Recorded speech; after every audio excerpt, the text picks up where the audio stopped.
ఎండు రొయ్యలు బీరకాయ వండుకుందామండి. దాని గురించి అని నేను 1/2 కేజీ బీరకాయలు తీసుకొని కట్ చేశానండి. అలాగే రొయ్యలు శుభ్రంగా కడిగి పెట్టాను. రొయ్యలు కూడా ఎండు రొయ్యలు. అలాగే దానికి కావాల్సిన 2 టమాటాలు కూడా కట్ చేసి పెట్టానండి. కొంచెం కరివేపాకు, 2 పచ్చిమిరపకాయలు కూడా కట్ చేశాను. ఒక ఉల్లిపాయ, పెద్ద ఉల్లిపాయ కట్ చేశాను. కొంచెం కొత్తిమీర తీసుకున్నానండి. ఇప్పుడు ఇది మొత్తం మనం తాలింపు వేసుకుందామండి. ఇంకోండి కళాయి పొయ్యి మీద పెట్టుకొని 4 స్పూన్లు నూనె వేసానండి. ఇప్పుడు రొయ్యలు వేపుకుందామండి. రొయ్యలు వేసేస్తున్నాను. రొయ్యలు కొంచెం డ్రై చేసి తీసుకోవాలండి.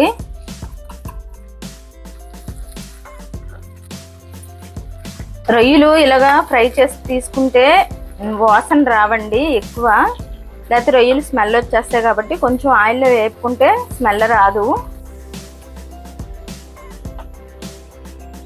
ఇంకోండి ఇంక రొయ్యలు వేగిపోయినాయి కదా, మనం వేరే గిన్నెలో తీసేసుకుందాం. ఇంకోండి తీసేస్తున్నాను. ఇప్పుడు అదే ఆయిల్లో ఉల్లిపాయ ముక్కలు వేసుకుందాం అండి. పచ్చిమిరపకాయలు కూడా వేసేస్తున్నాను. కరివేపాకు కూడా వేసేస్తున్నాను. ఈ ఉల్లిపాయలు కొంచెం కలర్ మారే వరకు వేపుకోవాలండి.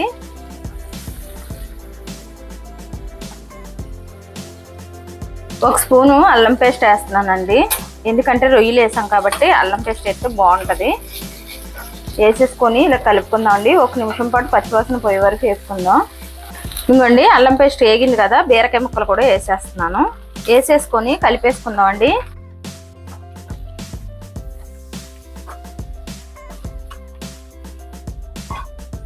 ఇంకోండి రుసుకు సరిపడిన ఉప్పు కూడా వేసేస్తున్నాను. కొంచెం పసుపు కూడా వేస్తున్నానండి. వేసేసుకొని కలిపేసి ఒక 5 నిమిషాలు మూత పెట్టేద్దామండి.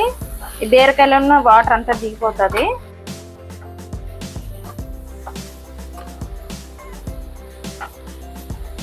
ఇంకోండి బీరకాయలో కొంచెం నీరు దిగింది కదా, ఇప్పుడు టమాటా ముక్కలు కూడా వేసేసుకుందాము. వేసేసుకొని ఒక 5 నిమిషాలు కలుపుకొని మూత పెట్టేసుకుందాం అండి. మగ్గిపోతుంది.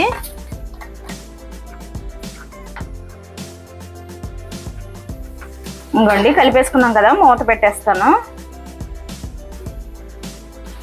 ఇంకోండి బీరకాయలో నీరంతా బాగా ఇంకిపోయినట్టు వచ్చేసింది కదా, టమాటాలు కూడా. ఇప్పుడు రొయ్యలు వేసేసుకుందాము. రొయ్యలు వేసుకొని కలిపేసుకుందామండి. కలిపేసుకొని కారం కూడా వేసేసుకుందాము. ఇందులో వాటర్ అది ఏం పోయాం కదా. ఇంకోండి కారం కూడా వేసేస్తున్నాను.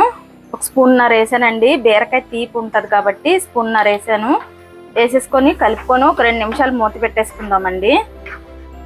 ఇంకోండి కూర దగ్గరకు వచ్చేసింది కదా, కొంచెం కొత్తిమీర కూడా వేసేసుకుందాము.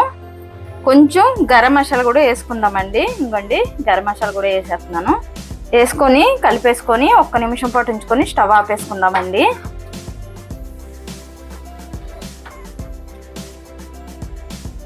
ఇంకోండి అయిపోయింది కదా, ఇంక మనం స్టవ్ ఆపేసుకుందామండి. ఇలా చేసుకుంటే మాత్రం వేడి వేడి అన్నంలో కానీ, చపాతీకి కానీ, రోటీకి కానీ చాలా బాగుంటుందండి.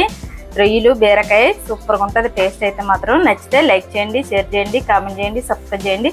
కాకపోతే ఒకసారి ట్రై చేయండి, చాలా బాగుంటుంది రొయ్యలు బీరకాయ. ఇంకా పచ్చి రొయ్యలు వేసి వండుకుంటే ఇంకా చాలా బాగుంటుందండి. నేను వెండి రొయ్యలు వేసి చేశాను.